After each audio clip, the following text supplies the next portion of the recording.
Thank you for joining us, everybody. Again, Joan and I kind of stacked our June trainings with some guest speakers. So we kind of wanted to bring in like the experts in their particular areas in real estate.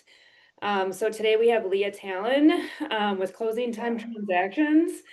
And Leah has been doing this now for 9 years, I think, and Yeah. started off with a lot of big teams at Keller Williams. So she's practically in the Keller Williams family, but has gone off on her own now this last year. So she's got her own contract to close business. Again, that's closing time. And I asked her to be here to really take a deep dive on commissions in command.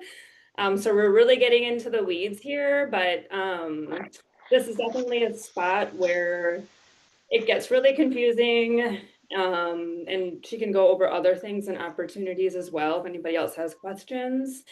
And I don't expect this to take the full half hour. Or sorry, excuse me, the full hour. So after Leah's presentation, we can also just open it up for general questions, any questions specific to contract to close processes while we have Leah would be great. And I always say, like, you really, as an agent, get to show and like shine in this contract to close period because there's a lot of details here. And just, again, kind of like building your business, making sure that you are getting referrals. Like, once there's an accepted offer, the deal, like your job is not done. You've got much more to go between that contract to close period. So, um, I'm gonna say one more thing. Yes, we've got contract to close peeps. But I feel very strongly about also having an understanding of this process as an agent yourself before passing it off to and hiring out. Again, just you want to have that base knowledge as well. So, okay, with that, we will stop. I'm going to give it over to Leah. Leah, thank you again for being here. Yeah, thank you for having me. I'm excited to be with my KW fam again. It's been a hot minute, I guess. Yes. So I just want to start by saying that like public speaking makes me so very nervous. So I apologize if I stutter or something. I just wanted to put it out there so that we're all aware of it. And from here, let me go ahead and share my screen. I can. Uh-oh. And it's not letting me share my screen, Steph. It should. Don't think we have any. Uh-oh. You don't even have the option?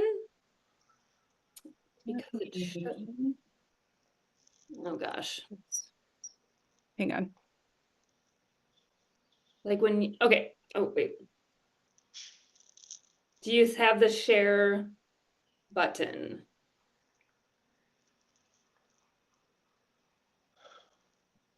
Or did Leah get out of it altogether? Sorry, guys. I think Leah accidentally hung up altogether. We'll wait There we for go. her. Hang on. Okay. It made me go through a bunch of stuff. So Got it. Okay. 1 second. Awesome. Meeting. Can everybody see that? Can you see that? We can see it. Yep. Okay, perfect. Sorry about that, guys. Let's do that one. Can you see that one? We see the Zoom screen. So if you can go to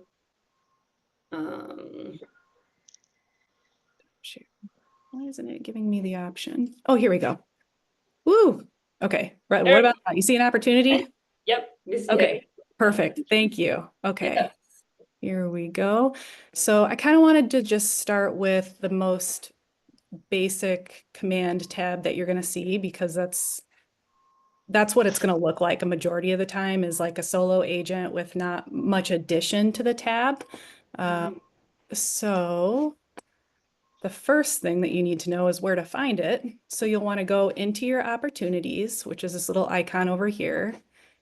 and you'll want to find the transaction that you want to do your commission tab for. So we're going to do it for 601 East Ogden. You want to click into your opportunity, and you're going to have these headings. And your commission tab kind of lives in this offers and commissions section here. It's always going to look blank like this, essentially, and you're going to have to add a new offer. And this is your first step to kind of opening up a broader commission tab with more details. So anything with a star is required. You have to have that in the system in order for it to assign a transaction ID number and to open up that bigger commission tab later. So for offer name, it's really up to you. I usually just do the transaction. Some people would rather do like buyer name, seller name. Whoops. It really just depends on how you want to do it. For a property address, it's going to depend on whether it's a buyer client or a listing of yours. In this case, it's a listing of ours. So you're going to click that search KW for it because this pulls from MLS. It's pulling from your MLS listing. The easiest way I've found to search this is not by the street address, but by the MLS number. Okay. The search function is a little strange with the street address. It doesn't always bring up exactly what you want the first time, and so you have to scroll. So you just take your MLS number, type that in, hit search, and of course it's not going to happen here because I'm talking to people. So let's try the other way. East Ogden, and then go to all listings. And honestly, if it didn't show up, that would be fine too, because I would love, because this is going to happen a lot. And I Yeah, feel like there's no rhyme or reason on how or why a listing won't show up. yeah. Um, but manually entering is going to be something that you might have to do. Yeah, in this case, it comes up when you type in the unit. So we'll take that as a win. You just hit select, Even though it's in sold status, Leah? even though if it's in, oh, whoops, Oh, sorry. oh, there, That's go to the right. that's The because it's the wrong one. I apologize. It's this one. So it's gonna come up with, that's actually a good point. It's gonna come up with everything it pulls from MLS for that unit. So you're gonna be like sorting through um, already sold listings in MLS for that particular unit, and you're going to have to find the active one. So you can see that here as active status, and then you just want to make sure you're the listing agent, obviously, and then hit select, and then you can X out of that, and then it fills in your property address. So for property type, it gives you three options. This is residential. Classification is, it gives you these options. It's usually going to be resale. And then total units is just however many units this is accounting for. So this is just one sale. So it's one unit. All of this information, your seller information, your co-seller information is going to pull from another part of your command opportunity that you've already filled out by this point. So you don't need to do anything with those. Seller's agent representative is also going to auto-populate your own name because you're in your own command account. And then buyer name is also required. So let's do like Tim Johnson. And then I usually don't do buyer's agent representative. You can if you want, that's just the buyer's agent's name. It just depends on how much information you want to put in here. Really, I just do what's required to open up the commission tab.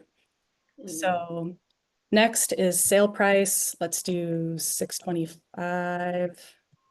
Not negative though, preferably. Cash is really asking for like a down payment amount. I also don't do that, as that could even change throughout the process. So it's just kind of a very fluid number that doesn't really need to be in there. I always do 0. Earnest money percentage, earnest money amount. I don't do that either. I do, however, do contract date, which is the date that the offer was accepted. So let's do today. And then the close date is super important because that's going to keep your MCA people in the loop as far as when this commission is going to get paid out to you. So let's just do the 31st of July. Can I make one comment too, Leah? Absolutely. Yeah, for sure. Um, just to kind of give background on why there are these fields, in terms of like putting in a down payment amount, putting in an earnest money amount, for example.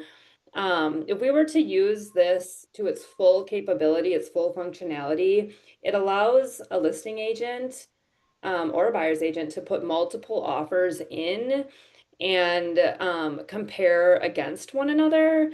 So that's really why those fields are there. And as of yet, I have never been found anyone who has used that. And a lot of people are doing that kind of stuff on spreadsheets. So I just wanted to kind of give the background on why those are there. Yeah, So thank you. Okay, and then you can kind of skip contingencies. I think this is the command version of like getting a task list for yourself in place. You could use that if you wanted to. Again, I think a lot of people use calendars and whatnot for that. Um, any comments that you might want to make or save to your transaction in regards to commission, those can go here. But after that point, you just create and accept offer all the way at the bottom. And then this is that broader commission tab overview that I mentioned earlier. This is how you're going to get paid. So this is super important. The whole second step is important. So this first general information, it's going to give you the sales price, the total unit, which is usually just one, the accepted offer date, and the close date. And this is that transaction ID number that the command has assigned to this, which is kind of what they use to keep things organized on the MCA's end. You can always edit these. These pull from what we just did on the previous page. But if you need to edit it for some reason, you can just click that edit button and go in and change any of these. The second section is commission information. So this is kind of your side of the commission. So if you have a 6% total commission in your listing contract and the listing firm, you are being paid 3.6%, that's what you want this number to reflect. This is just your portion of the commission total. And this will, break it down, calculate it into what amount that is. These are concessions, like if you end up sort of giving up your commission for anything, you can log this in here so that the MCA knows it on their end. I don't really see people use this a whole lot because it ends up being laid out on the closing statement, which the MCA is also looking at for reference. So I don't see this portion used a lot. Total bonus refers to like an admin fee that you might charge on the listing side. So some people do 3.6 plus 295 or 495 in order to help offset what you're paying to the brokerage for brokerage review, which I'll go over later. And the way that you can edit this is just go into edit listing commission. And so say you have a 495 bonus, you just click add bonus, do 495. It's almost always going to be split with the market center. I don't think I've seen it ever not split with the market center. And then hit save. And that's going to fill in that total bonus. This is also the section where you're going to add outside referral details. So this is if you owe a percentage of your commission to an agent who is outside of your market center or outside of the brokerage. And I'll go over that a little later because that's a whole other can of worms. But for now, we'll keep this simple. Down here is your agent payment. And this is going to say your name. And you'll want to come in here. And it breaks down your whole commission payment on this. So total units, you're going to take responsibility for the full unit that belongs to you. You're going to have to assign a portion of your bonus. So if it's just you, you're a solo agent, which I'm assuming a majority of you are, that is going to go straight to you. So you would just type in the whole amount. It gives you an option to split it up. So if you were to join a team later, or if you were to have a partnership with somebody, you could maybe split that bonus 50-50. And so it allows you to kind of put in a different number of flat fee that belongs to you. So for now, we'll just do $495.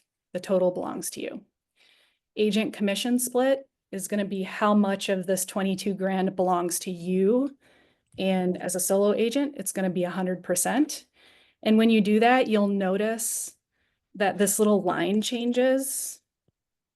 It'll go from you have a total of 22,500 to distribute to, you know, there's nothing left to distribute because it's going all to you. So associate royalty, company commission, these are all calculated based on where you are in your cap process, what you owe for royalties to the brokerage. So you really don't have to do anything with these. The system is keeping track of that on their end. And in this case, this particular agent doesn't owe anything in royalty and is paying this amount in company commission to the brokerage. So again, this outside referrals we'll go over in just a sec. Inside referrals, you don't need to do anything. This additional deductions here, in this particular instance, is a donation. You can choose to donate some of your commission, whatever amount you want, to KW Cares, which Steph can probably go over more in detail as far as like what that includes. But that's what this is. And this is a set amount that you can let your MCA know if you want to contribute, and they can make this static for you so that it just comes out of every commission tab. Here are the rest of the additional deductions. So bold scholarship, if you're paying into that or somebody's paying you, however that works, that would go there. KW helps local. This is that KW cares deduction that I was talking about before. I have no idea what nonprofit deductions are. I've never used that before. KW cares, KW next gen. So once you get to the bottom portion, this is where you can add a deduction. And for your listings only, not your buyer clients, you owe a broker admin commission of $295. This is a broker review fee that gets paid on every single listing. So you can type that in there. This fee is for supporting the cost of broker administration on all contracts and files. Add deduction, and then that will pop that right up here. And then you can click save. And since we get this question a lot, I'll just reiterate here too, it's only on listings. It's not on your buyer transactions, just listings. Yeah. And then if you're wanting like a quick overview, you can just click that drop down and see everything that you just put in here. This is a neat update that they just did on command. It gives you like an in real time look at where you are in your cap and your company dollar, your royalty, and all that jazz, which is super helpful if you're like, you know, keeping track of where you are in that process on your end. Very cool to see that added. On this side is just a summary, an easy breakdown of, once again, everything that we already put in there. From here, you just submit it. Once it's submitted, this status is going to change to submitted. It's important to know that once you've submitted this, there's a very short amount of time for you to actually go back and edit it. And the only way that you can do that is in that submitted status. And by doing it, you have to reach out to Jen Turner and Emily so that they can kick it back to you. There's no like edit button in that status that you can do it on your own manually. They'll kick it back to you, and then you'll be able to get in there and kind of play with whatever you want to change. It's only in that submitted status for like 2 or 3 days or something like that, and then it changes to approved. Once it's approved, nobody can kick it back to you. You can't edit it. You have to terminate the entire thing. Like down here will be a terminate button once it's in approved status, and then you have to do it all over again. So that's your very basic solo agent, you know, command commission tab. That's what it's going to look like a majority of the time. What were you going to say, Steph? I was just gonna comment that like if a price changes between the time that you input this and closing, there's no need to terminate the commission. Jen and Emily will pick that up on the back end when you receive your check, and they'll be able to manually change what that sale price is and what that new commission amount would be. Super So, helpful. Okay, so then let's get into kind of like the more, like slightly more complicated tab things. So the first thing I would probably talk about is if you have an agent that belongs to your market center, who you owe a portion of your commission to, or if you partner up with somebody and you split commission with them on transactions, they're going to get their own little um, agent payment section. So how you would do that is you go to add another agent. Let's do Steph. So Steph would be the agent name, whoever you're splitting this with. Usually say we're splitting 50-50.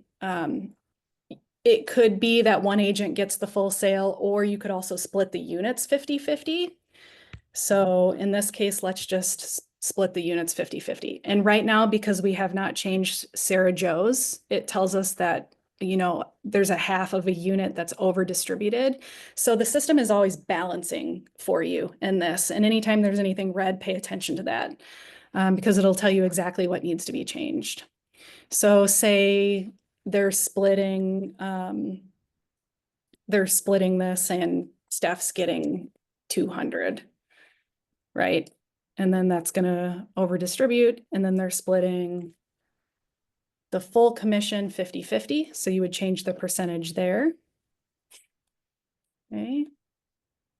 And then you have the same options as you did before. You could add a deduction. You can also split deductions. So if they want to split that 295 listing BAC fee, you can do that. And then hit save. And then we'll need to go back into Sarah's and rebalance it, right? That. Whoops. So 0 left to distribute. And then we want to make sure she's also at 50, 0 left to distribute. And then we want to change this to be that other half. Save. Save. And then you have 2 agents. So again, you will use this kind of section of it if you are partnering up with somebody or if you have a referral to pay to an agent that's in your own market center. If you have a referral that you're paying to an agent that's outside of your market center or outside of the brokerage entirely, that's considered an outside referral. So you would go back up to this commission information and you would add outside referral. And you'll see this big long thing that looks super intimidating. You can do a percentage. A lot of times it's 25%, and it'll calculate the monetary amount. And then there are 2 different ways that this could shake out. This other agent could already be in the system because you've referred something to them before. And in that case, say you're referring something to me, this auto pop kind of comes up. And it's going to fill out the rest of this for you because I've already been saved in the system. So that's the easiest version. If it doesn't, you have to fill in whatever's required. And the way that you're going to do that is by looking at your referral agreement with them, which will give you all their contact information and the percentage that you owe them. And also their W-9, which is where you're going to get company name, DBA, branch nickname, the address that the payment would go to. All of this is super important. The MCA has to have this information on top of that W-9 so that they can pay out that referral when they get the commission check. So a lot of this is pretty self-explanatory. Would you say, Steph, or all of this? oh, totally. I Yeah. think this is what The Okay. key takeaway would just be, when you are receiving a referral from another brokerage, just kind of remembering that you're going to be asking for that W-9, um, in addition to the referral agreement, so that you can input these details. So, And there's a placeholder for it so that you can save it in your opportunity as well. mhm. Um, okay, cool. So we'll get out of that. And then what else did I want to go over? I think that's kind of it for commission tabs. I know it seems kind of complicated. A lot of the time, like you're going to be looking at that first method that we did, which is just a solo agent with maybe a deduction, maybe a bonus, depending on, what you have written into your contracts and if it's a listing. Um, Do you want to show them the launch deduction? Did you want? oh, yes, thank you. Yeah. I don't see this too often, so you'll want to get into your agent payment tab. And this is also considered a deduction, just like your um, broker admin commission. So you click add deduction and it's in this drop down here. It's just launch, right? Yeah, Yep. So, and then depending on what office you're in, it would be either launch, which I think is just North Shore and Tosa, and there's Lake Country launch, got it. as well. And then it's Cool. that 10%. Beautiful. And then you can change this because it's asking for a dollar amount. Just click that, change the percent, that, and deduction. And then that's added to the list of your deductions. Save. And then, yeah, all of this auto pops as you change it. And that's pretty much it for commission tabs. It gets Uh, easier the more that you do them. Um, and then too, if you ever try to submit a commissions tab and you didn't balance it somewhere, it will notify you. it So, will. It'll show up on this side here. It'll yeah. say something's imbalanced and you got to go back into your agent payment tabs and kind of figure out where the red is, basically. Yeah. Okay, Awesome. cool. Can you think of anything else? I thought there was another thing on our list, just with opportunities that I Oh, want to. sure. You want to talk about document splitting? Is that what? Yes, Okay, that's what it was. perfect. Okay, so we just clicked from our offers and commissions back into our documents tab. And this is where you're submitting your executed documents for compliance review. So right now we're enlisted. You'll want to be in under contract.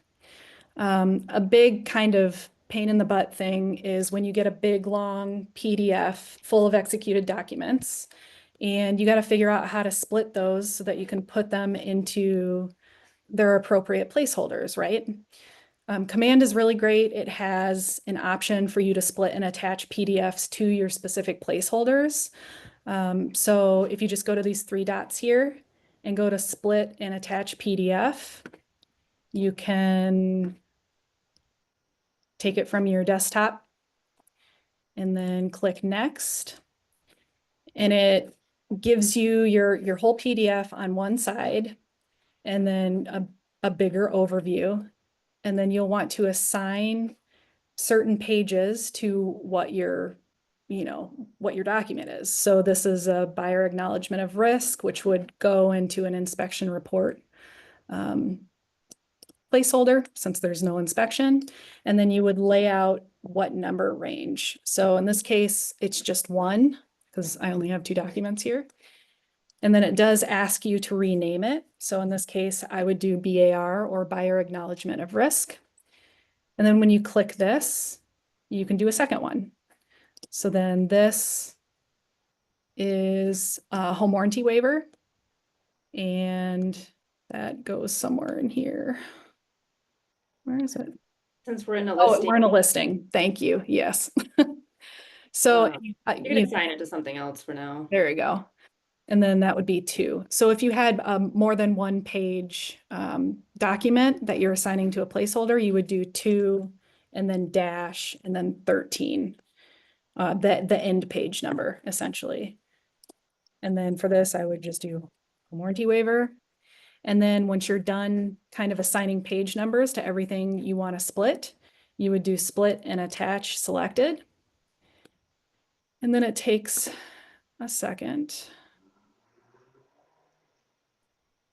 Or usually it takes a second. The heck? Yeah, where did it go? Oh, I there don't it know. I've never had that happen. I don't know. Normally they show up. This has literally never happened. is. It's literally never happened. It's literally never ever happened. Okay. So basically what should happen and what will happen 99.9% of the time, when you're not talking to a group of people about how to do it, is it'll slot in this little place right here. And then this will kind of change to show that, huh? Let's troubleshoot it real time. I think I know Yeah. what happened. Go back What to, let's what trouble, happened? go to, back to the same example you had. Okay, I'm doing it. Okay, Do pick the inspection report. Go to, do page range 1 to 1. See, it always like takes out Oh, because it's a one page. So, okay, so here's the thing about command. Like they're still working on some stuff. No, like, it's okay. It's a work in progress. Not a big deal. I will show you another way to split docs, but it does get oh, rid of, I don't know why. Yeah, interesting. I've literally never seen it do that. Me So neither. anyway, it will work when you do it. Yes. Um, and then at this point, you'd be ready to submit because everything's in your placeholders. If you are wanting to add something outside of a placeholder, like say you have several amendments and there's no placeholder for several amendments, you can go to the blue dot or the dots again and click add document. You want to name it. So maybe it's a credit amendment and then choose a document type, amendment, and then grab it from your. If you're using DocuSign rooms, there's also a way to, oh, do you guys not do that at Lake Country? We don't do Okay, DocuSign rooms at never mind. all. Never, Yep, not teaching that. scratch that. Um, and then it shows up at the very bottom as an additional document. In my experience, the more specific you can be with your naming convention, the better, because if somebody's looking for something later, hey, I didn't get this, can you resend it? It's going to be easier than clicking into the document to figure out what you uploaded. So just take the extra second and name it appropriately, and everybody's happy. So if you want to know another, let me see here. Another way to split documents I've found, because this has been something in my career that is always kind of a pain, because not every compliance system has what Command has. If you, hang on, it's not going to let me go back to my thing. Give me 1 second. I got to share in another tab.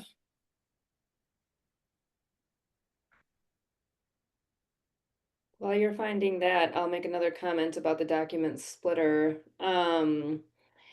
If there are documents within that main large PDF that wouldn't have a placeholder that you would necessarily put it in, um, unfortunately, right now we are limited and we cannot add a new placeholder right within that document splitter function. We actually have pinged command for that, and other people from in the country have asked for that too.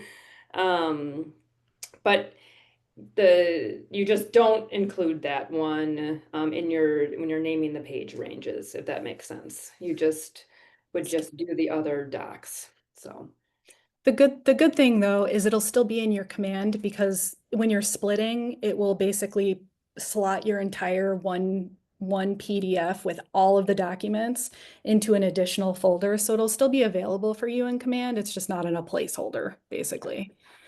Okay, and then here's my other share. Okay. 1 second here. Why aren't you letting me do what I need to do? Okay. So all of the KW emails are run on Gmail, which is great because you automatically get Google Drive. And Google Drive does have like kind of a rudimentary splitting and merging option. So if you click into your drive, which you can find from your email, I don't know if everybody knows that, but up here, if you go into these dots and go to drive, it'll take you where I am now. If you go to new and go down to more, there's a PDF merge and split. I don't love this. As you can see, it looks a little like beta-y, but it does work, especially if you're trying to get like an addendum out of a one page or a one PDF thing. So just go to choose files and grab what you want. You can also, if you're saving things in your Google Drive, you can select them from your Google Drive, which is nice. And then you choose what you want to do. So you either split it or merge it, one of the two. And then you go to create PDF. It's always going to tell you that it's an unsupported file and you just need to convert it, which it'll do for you. And then you'll want to like, say we want to take that first page out of that. Create, do the one-to-one, and then it gives you a preview. And now you have that document that you wanted to isolate from and you can just download it to your computer there. So that's another way to do that. If you have documents that you want to merge, you can just put all of them in this little box, change it to merge. It'll get rid of that. Create PDF, convert, and then you've merged. Love this. Yeah, it's a game changer if you're looking to do something super simple. The only thing I will say about this is if you're looking to do what you can do in Command, where you're isolating several different documents, it won't do that. It will only isolate one document at a time. So it's kind of time consuming to do it this way. But if you need it, it's there. Well, that would be a good tool to use for those miscellaneous docs and that main PDF that you need to separate out Yeah, and reapply to another placeholder. absolutely. Yeah. Okay. That's it. Any questions? All right. Do you want to stop your share, Leah? Or Oh yeah, I think I did. then we can open it up. Okay, I think I did. Oh, you did. Okay. Yeah. So yeah, you guys. So this is actually a great extension then too from, and we'll put in a plug for Willis's training a couple weeks ago where he went over all things Google Drive, right? So like use, Command in conjunction with Google Drive. It's a great pairing. So if any of you are on right now and you were not at that training a couple weeks ago, we do have that on the YouTube channel. So are there any questions for Leah? Okay. Awesome. Do you guys have any general questions about just transactions in general that while you've got Joan and I? Okay. Well, thank you. Thank you so much, Leah. Yeah, thank you. I hope that Thank wasn't too rambly. Good luck, guys. You'll be No, good. not rambly at all. Okay, so then next week we've got Macy from Folk Ruben Gallagher coming, and she's going to go over just a new listing checklist and what that means in terms of just like following the very basics of a basic checklist for launching a new listing. So join us next week again, noon over Zoom. Thank you guys. Thanks, guys. Have a good week. Bye-bye. Bye.